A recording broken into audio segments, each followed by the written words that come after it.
living in Huancayo, I did spend most of my mission in Huancayo. Even when I was in Lima East, I was in Huancayo. So living in Huancayo. Huancayo it's a fairly big city. It's not like Lima. Lima's huge. But as far as size go, it's a decent sized like little city. We'll call it a little city.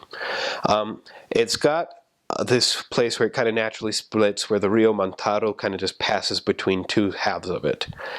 And within that, you've got basically the entire valley of what's called Mantaro, and that's where Huancayo is situated. So you'll see different sections they're not really Huancayo, but we counted them as part of Huancayo because honestly they're just right there.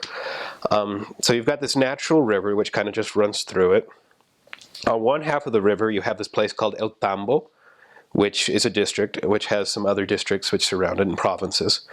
And then on this side of the river you have the district Huancayo and Chilca and some other places that are also surrounding provinces.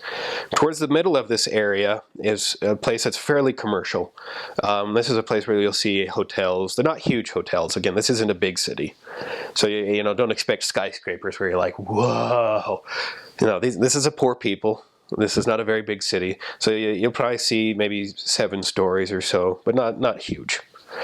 But in the middle anyways, you have this commercial center.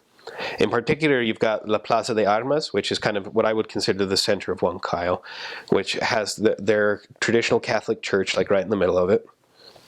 It's got the fountain there in that center, and then all around you've just got shops, just tons of them. You've got clothing shops, you've got toy stores, you've got tourist stuff, basically souvenirs that they want to sell off to tourists, or whether they be from out of the country or in the country. If you're from out of the country, by the way, expect to be ripped off. They'll just do it naturally. Oh, he's white. I'll charge him 3 times the price. And don't get mad about it. They just do it. Just try to haggle it back down to what it should be. So, or send a Latin companion to go buy it for you. Even easier. So that's what they've got there. You start getting away from that center area and you'll start seeing smaller buildings, and this is more where the people actually live. This is also where they would have their own little shops, their own work stuff. In Huancayo in particular, as far as jobs go, you know, but outside of the commercial centers, a lot of people there are farmers. To be honest, a lot of them have chacras, is what they call their fields. A lot of what they do then there is they'll grow corn, and they'll grow quinoa, and they'll grow things like that. And that's kind of where they focus a lot, is on the production of these things. You'll see people with like their own stores and other things which they've been building there. You'll also see some retired people coming from other places to live there as well, occasionally.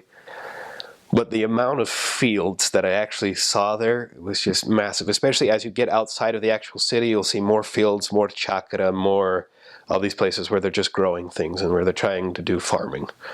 And it's really cool to see that too. Sometimes it gets annoying because when you're trying to meet with people, well, they've gone out to the chacra for the day, you know. And the other thing there that I will mention is that a lot of people don't actually own the fields where they work. They're just hired to go in there and start helping to harvest and to plant and do things like that. So a lot of them are farm help as well, as you could say. And then you might have like one guy who's a bit richer, a bit better off, who actually will own all the fields and all the product that's being pulled out of it. So that's where you'll see a lot of people working. But because it is a city, you'll also see people working in like metallurgy. You'll see them doing those kinds of things. You'll see people working as taxi drivers. You'll see people working as all kinds of things there. But if I did have to define it as any particular city, I would say an agricultural-based city. Before I get into transportation and safety, though, I do also want to mention this. For whoever's going to be in the mission, I do want to mention, again, a little bit of food, just because I like food. If you're going to the mission in Huancayo, you won't have to worry about cooking for yourself at all, because in the mission they do what's called the pension program, and what that is the mission will go out. They'll find ladies, usually sisters of the church, who are under the correct circumstances. They're not single. They're not under a certain age. They don't have single daughters at home, especially that single stuff. And they're within like clean conditions as far as their kitchen goes and a lot of other things like that. They will actually come in and they will hire these ladies to cook the meals for the missionaries, and that's just for safety precautions again, because if we had the missionaries cooking for themselves, we might not always know exactly what to do. So while you can go to the markets, there do shopping, things like that on your P-Day. You could also go to stores. You'll find that there are supermarkets there, like what you'd expect here. They would be a little bit more pricey, but you could go to those, or you could just go to the random little stores that you find everywhere if you need to buy something.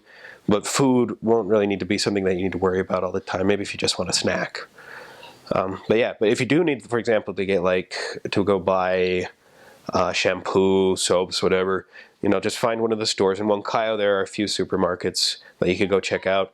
Or, like I said, I swear, on every corner, on every street, you'll find someone who's opened up a little store, just a little shop, which they'll just have tons of things for sale.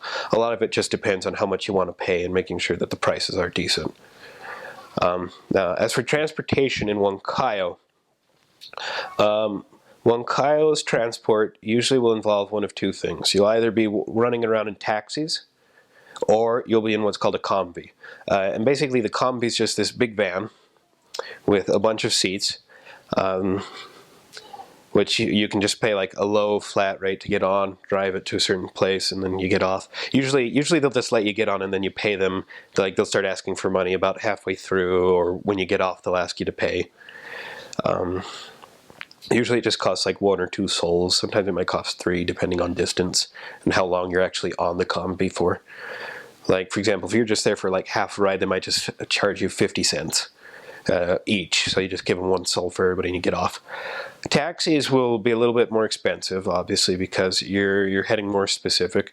And when I was there, at least, they started getting a little bit more pricey with a lot of things, food and taxi-wise.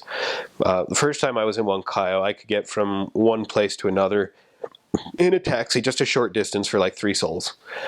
When I came back later, that same distance cost me about 4 sols, and then about 5.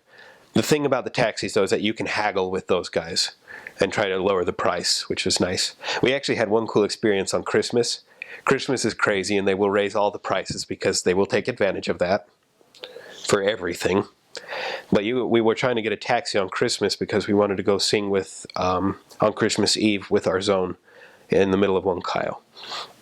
And we flagged down like 3 different taxis, and each of them was like, yeah, I'll take you there for 7 sols. And we're like, dude, we used to go there for 3 sols like last week.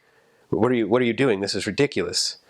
And most of the guys would go like, no, it's Christmas Eve, we've got all this stuff going. I can't. 7 sols is pretty good, for this evening. I promise you, I'm giving the best rate that I can give you right now. And you're just like, that's bull. That's just garbage. Get out of here. And so we passed like 3 guys trying to do this. The last guy we sent off, and we were just kind of walking dejectedly, thinking, oh, we're going to have to walk the whole way. We're going to get there late. And this guy just randomly pulls up next to us all of a sudden and goes, hey, how much was that guy asking you or asking for? And we go, 7 sols. And he goes, well, that's ridiculous. And we go, yeah, right. And he goes, I'll take you there for 3. Thank you. we were seriously very grateful at that moment, both to the guy, to our Heavenly Father, that we would actually be able to go participate in this activity with the rest of our zone, which was a really fun activity too, because we got to sing some of the hymns from the Spanish hymn book. It was really cool. But that's, for me, is also a really good example of just how the transport will work there. You will have to haggle with people. The combis you don't haggle because they're combis and they're just charging so very little, you just pay them anyways. And because they also go on a specific route, you just have to memorize what the routes are and try to get off in the right spot and hope that you grab the right number of combi. Taxis, you haggle. There's just no way you're going to take the straight out rate. I mean, you'd end up using most of your fund on that, and then you'd end up without money to take taxis and you'd have to walk everywhere. Which in some parts of Huancayo is doable. We would actually I had an area where we did mostly just walk everywhere, and we would just use the taxis to go to meetings, or if it was an emergency and we needed to get somewhere quick.